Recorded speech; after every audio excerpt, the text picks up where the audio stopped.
اور اگر اس اٹیک آپ کنٹرول نہ کر پائے. بڑی خبر بتا دیں آپ کو، پاکستان سیما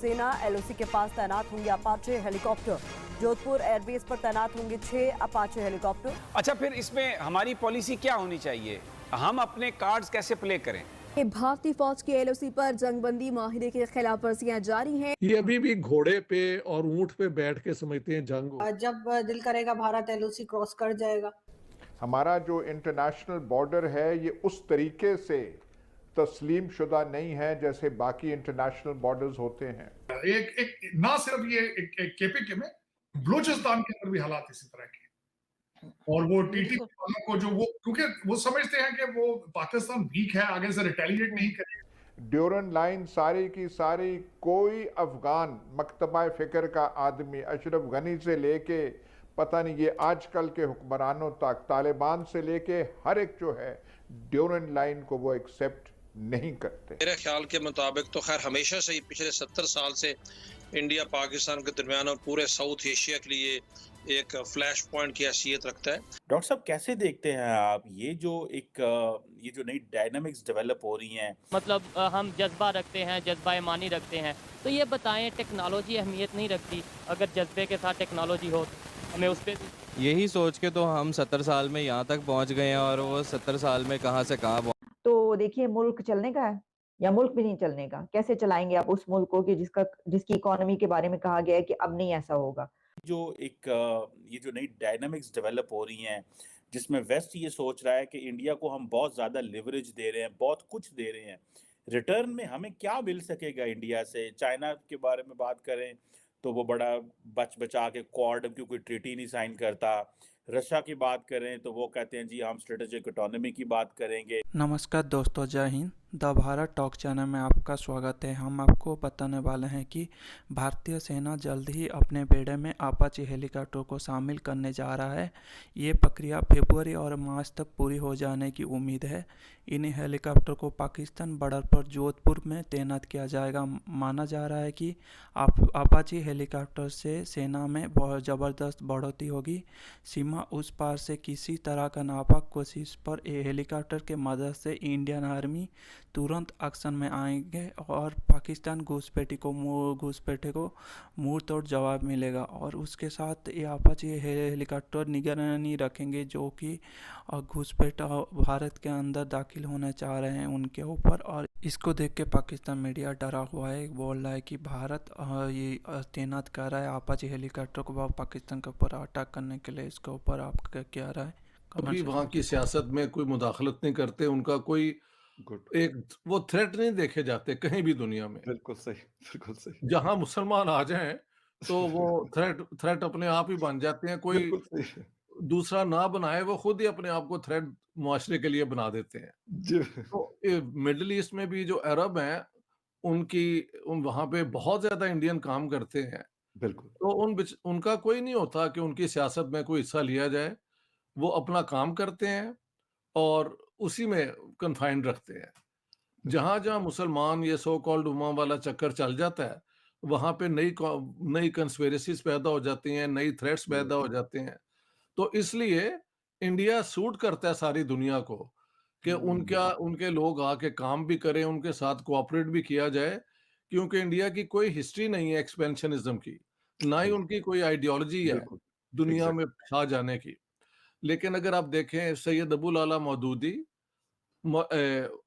سید قطب آف ایجپٹ اور آیت اللہ خمینی، تینوں کی کتابیں یہ کہتی ہیں کہ دنیا کو مسلمانوں کو اللہ تعالیٰ نے ایک مینڈیٹ دیا ہے، ایک وہ یعنی رسپانسبلٹی دی ہے کہ وہ ساری دنیا میں اسلام پھیلائیں ہر طریقے سے، تاکہ ساری دنیا میں اسلام کی حاکمیت قائم ہو جائے۔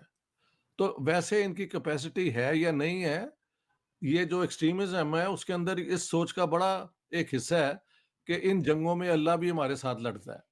حالانکہ یہ سب پریکٹیکلی تو ایسے نہیں ہوتا، لیکن اس کے برعکس انڈین جہاں پہ بھی جائیں گے وہاں کی سیاست میں حصہ لیں گے، لیکن وہ ان کے لیے مصیبت نہیں بنیں گے۔ مسلمانوں کے اندر یہ ٹرینڈ ہے